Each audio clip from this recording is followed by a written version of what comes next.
readers, I'm Ms Nikki, your Storytime reader. This month of September is National Hispanic Heritage Month. To help us celebrate, I chose this true and inspiring story about Pura Belpré, titled Planting Stories. Pura Belpré was the first Puerto Rican librarian for the New York Public Library. She was also a storyteller, author, and advocate for the Latinx community. Let's read and learn more about Pura Belpré. Planting Stories, the life of librarian and storyteller Pura Belpré. Words by Anika, Aldamuy, Denise. Illustrations by Paola, Escobar. It is 1921. Pura Teresa Belpré leaves her home in San Juan for a visit to Nueva York. Words travel with her. Stories her abuela taught her. Cuentos folclóricos Pura retold in the shade of a tamarind tree in Puerto Rico. Now a new island stretches before her, ripe for planting seeds of the cuentos she carries. Manhattan, a city of hustle and bustle, bigger, louder, crowded yet alive with hope and possibility. What began as a visit to celebrate her sister's wedding becomes the first steps in a new land, una vida nueva for Pura. She works first in a garment factory, but it is cold floors and hard edges, not the soft, fertile ground where seeds take root. Then a golden opportunity, una bendición. The library needed a bilingual assistant. Pura speaks Spanish, English, and French. She is perfect for the job. But where are her abuela's stories? Not one folk tale from Puerto Rico is on the shelves. How lucky for the library that Pura has story seeds ready to plant and grow. In the children's room, she lights the story hour candle and begins. Her eyes dance. Her voice sings. Pura's words paint a picture of a little house with a round balcony where Martina, a beautiful Spanish cockroach, meets Perez, a handsome and gallant mouse.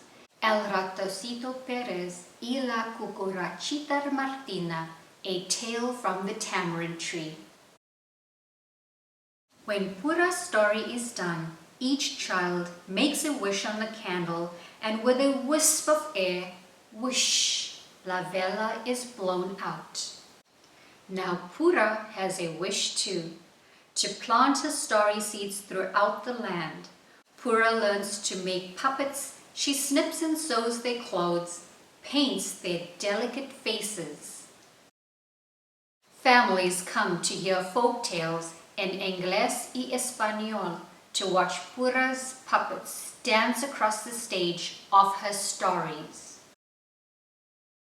But the library needs libros for its shelves. How can more children read Perez y Martina and other cuentos de Puerto Rico?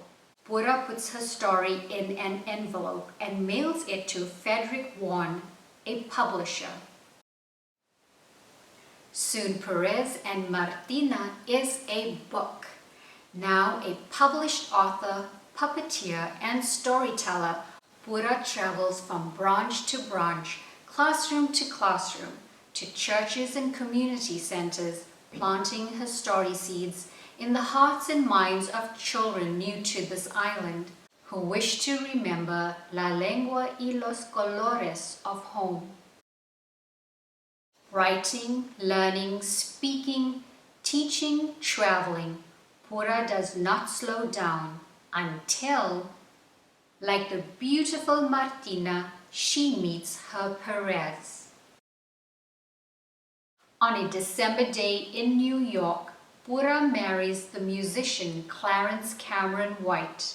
Un año away from the library, she decides.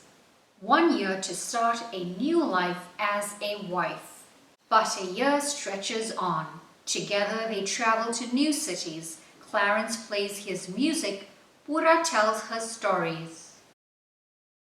They are happy years of music and writing, separations and reunions, friends, family, and stories, always.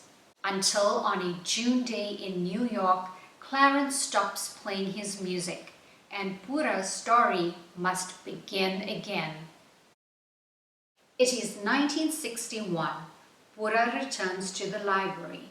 There are others now, storytellers who make puppet stands, who read Perez y Martina, The Tiger and the Rabbit, Juan Bobo, The Three Magi, and many more of Pura's stories to the children. The seeds she has planted, the roots that grew shoots into the open air of possibility, have become a lush landscape into which she steps as though she has never left. The end. I really enjoyed reading and learning about Pura Belpré. You can read this book on your own as well. You can borrow this book from your local library, or you can support the author by buying your own copy. I hope this read aloud sparks your curiosity to learn and find out more about inspiring people who have made positive impacts in our world. I also hope this book starts some interesting discussions and conversations around the dinner table with your families and friends. Okay, my beautiful readers, please join me soon for another story. Until next time, take care of yourself and each other and stay curious.